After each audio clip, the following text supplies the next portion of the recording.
5-Minute Church. I'm Pastor John. Welcome to Digging Deep. We're doing a book study, the book of Romans. We're doing three things. We're doing shorter sermons because I know it's hard to pay attention. We're also looking at life bits. You can jump anytime. They're little bits you can take away for your day. But we're also taking those life bits and looking at the bigger picture. So today's life bit is asking the question of, what does God prefer? Have you ever asked that question? So often we come to God of what we prefer, and I want this, I want this. We have all of our preferences, but do we ever ask and stop and ask God, what does He prefer? You know, questions I ask, does God like chocolate or does He like vanilla? Does He like angel food cake or deviled eggs? Does He like the Golden State Warriors or does He like the LA Clippers? There's lots of questions that I want to ask. Is He a Republican or is He a Democrat? Does He like coffee or does He like tea? Does He like America or does He like Canada better? Does He like cheese pizza or does He like meat lovers pizza? And the ultimate question I'd like to ask is, does He like Coke or does He like Pepsi? Isn't that the great challenge? What is He? So how we perceive God oftentimes is based upon our preferences, if you really think about it. We base a lot of life and a lot of things on what we prefer and our biases that we have, but let's step back and look at what does God prefer? Because the whole world is based upon preferences. And I don't know if you've noticed, even in the world of technology, it's pretty scary how they're trying to prey upon your preferences. Facebook, there's 1.5 billion algorithms that they're developing. One algorithm for every person that signs up. So when you sign up, there's an algorithm or a program or an artificial intelligence that is just learning about you. All its job is doing is learning about your preferences, and then it's going to generate ads and generate content. So everything you see is generated by them. What ads you see, what things are popping up in your newsfeed, it's all controlled based upon preferences. And it's kind of a scary thing. The Congress just did away with the Privacy Act, which is unbelievable. That now ISPs and even your phone company is now open to having these preferences and sharing them with advertisers. It's crazy. I don't know if you noticed it lately, but if you talk around your phone about different subjects, my wife and I, we've been testing that, and when we talk about a certain subject, it pops up in our ads that are on our phones that are inundated our daily lives. And so you're listening in, they're basing their preferences on that. Google and Facebook have 30% of the world's advertising, and they're all basing it upon your preferences. Next year, Google's going to make $73 billion in ad revenue based upon preferences because it's targeted marketing. There's other statistics that the new millennials, they want everything about their preferences, including their sexuality. They're saying that 20% now are either lesbian, gay, bisexual, transsexual, or queer. That 20%, that there's other categories that they can all fit into. They want to just be upon what they feel is right and their preferences, and we're living in a world that just governs itself based upon that. And that's a scary thing, because nobody is stopping to ask, what does God want? What about our spiritual journey? Do we base our spiritual journey upon our preferences? My wife and I were recently driving. We were just listening to old worship songs from when we were growing up. I'm like, whatever happened to these songs? It's amazing. Because we've sort of changed, and often the worship is now, and churches are becoming what's trending now.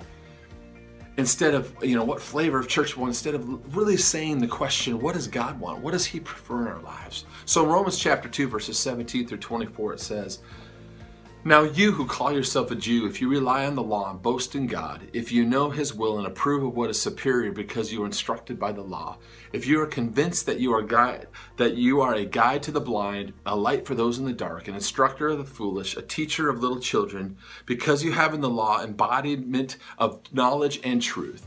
You then who teach others, do you not teach yourself? You who preach against stealing, do you steal? You who say that people should not commit adultery, do you commit adultery? You who arbor idols, do you rob temples? You who boast in the law, do you dishonor God by breaking the law? As is written, God's name is blasphemed among the Gentiles because of you." For 1,000 years, the Jews were preferred by God. He said, I'm going to be your God, you're going to be my people. It was because of Abraham's faith that they were chosen, they were set apart. And the sign that God gave, and I know this is kind of weird to talk about, was circumcision. And that was a sign, there was an outward sign that they were marked by God. And so they were set apart. And so God preferred the Jews as His chosen people. Okay, that was the part of the whole deal. And He gave them the law. He gave them the laws of God, the Old Testament law, that they were supposed to set themselves apart. They were supposed to act and be different. And so the Jews would come around and say, well, God prefers us, and so you guys should do what we act like us because God prefers us. And they missed it, and they got it horribly wrong because it was not what God prefers. They thought that God just preferred them. And yet they say that God's name was blasphemed even to the Gentiles because they got it wrong. They didn't understand what God was saying, what he preferred. He wasn't preferring them. He preferred them because of their faith. He prefers faith. He prefers a heart thing. Our son Jordan, when he was growing up, he had this nanny, and Jordan loved this cake, and it was called Better Than Sex Cake. But when he was little, his mom is like, you know what, I'm not going to say that name. And so what kind of cake is that? It was German chocolate cake. Now, real German chocolate cake has coconuts and nuts and all those things but the type of cake that's used in this cake that he liked was German chocolate cake, and so she just called it German chocolate. So he had this nanny that wanted to bake him a cake, and he said, my favorite cake is German chocolate cake. So she baked him, every time she'd watch him, she'd bake him this German chocolate cake with nasty coconut and nuts, which I like, but he could not stand. But he never had the heart to tell her that that wasn't the cake that he liked. See, she missed the real preferences. And Jews miss God's real preferences, and sometimes we often miss what God prefers.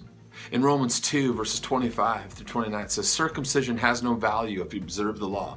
But if you break the law, you have become as though you have not been circumcised. So then, if you who are not circumcised keep the law's requirement, will they not be regarded as though they were circumcised? The one who is not circumcised physically and yet obeys the law will condemn you, even though you have the written code and circumcisions are the lawbreaker. A person is not a Jew here. I know don't get lost in that, but listen to this.